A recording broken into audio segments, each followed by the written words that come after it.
Paige says, has your experience with homeschooling put any extra stresses? No. Next question. Yes, absolutely. Has your experience with homeschooling put any extra stresses on your marriage? My husband and I are seriously considering homeschooling our 2 girls and would love to hear how this has challenged, strengthened your marriage. Yeah, it's bloody hard. It's hard, baby. But I think my line is I am the best at homeschooling my children when I pay someone else to do it.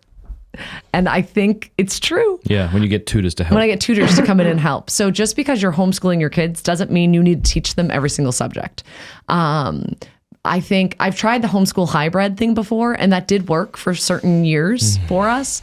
If I could do it all over again, I would have just straight up homeschooled the whole time and just hired certain tutors for certain subjects, certain kids. Yeah, because sometimes packing their lunch and getting their uniforms ready and driving them and then picking them up is way harder than eating bonbons on the couch and playing the Lord of the Rings audiobook. Not even reading it, just playing it while that's we what drink I do every in day. the cupboard. Yes. No. I'm just joking. While we drink. So my wife and I we go drink in the cupboard. We play Lord of the Rings. That's how we homeschool. And that's, don't be critical. To each his own. Different families are different. Like, you're a horrible parent, Matthew Fradd. Anyway.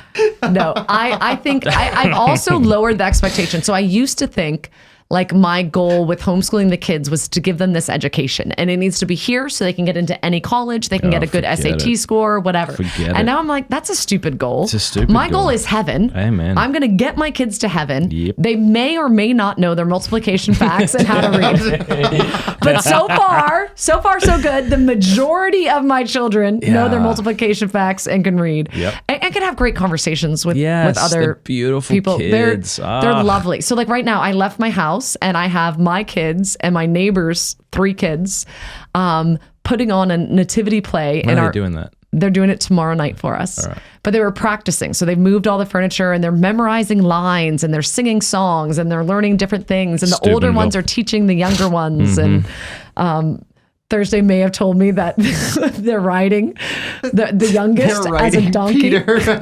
Peter's they're riding Peter? Yeah, Kiara's sitting on Poor Peter. So a 10-year-old He's is sitting on an all 8-year-old. fours, crawling, and Kiara's sitting on him sideways.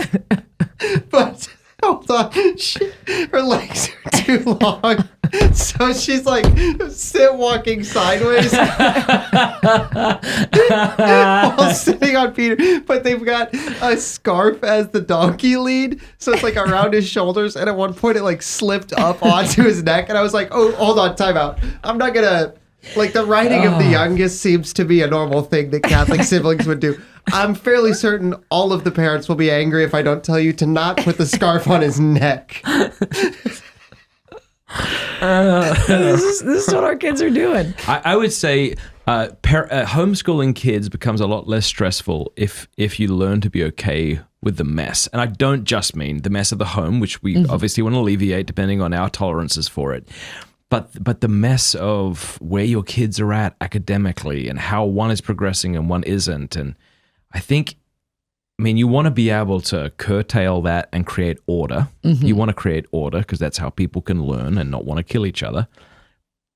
But there's going to be a degree of messiness, and you have to come to terms with that. Do you think? Yeah, I think so. You're the one who does it. I should ask you. I'm sorry. I agree. And I think that the longer I've done it, the more I've given myself more grace and I expect more. And I'm like, we do bare minimum. Like, we're going to do dictation. We're going to do, like, you're going to read every day. You're going to do math every day. We're going to do dictation for like 10 minutes per kid. You're going to do some type of copy work. And then we like listen to a great history program. And then we go to like a homeschool co-op type thing where we do nature studies or journals. We went to Seek, and like at one point, actually, we were at the salt booth and Peter was counting all the bracelets. And I was like, all right, now make piles. And this is your math for the day. And one of the sisters was like, I love that. I'm like, I mean, this kind of is like they're homeschooling. We didn't really do real schoolwork while we were at Seek because it was crazy and busy. But our kids were running around and playing with religious and having great conversations, going to confession. Our good. Oldest wrote like a paragraph on the talks that he went to. So... Thank you for watching. Please subscribe or you're a dingus. What's a dingus exactly? used to refer to something one cannot or does not wish to name specifically. You don't have to subscribe, but if you did, I'd love it. You dingus. Like the video. That's who we're using that one. Take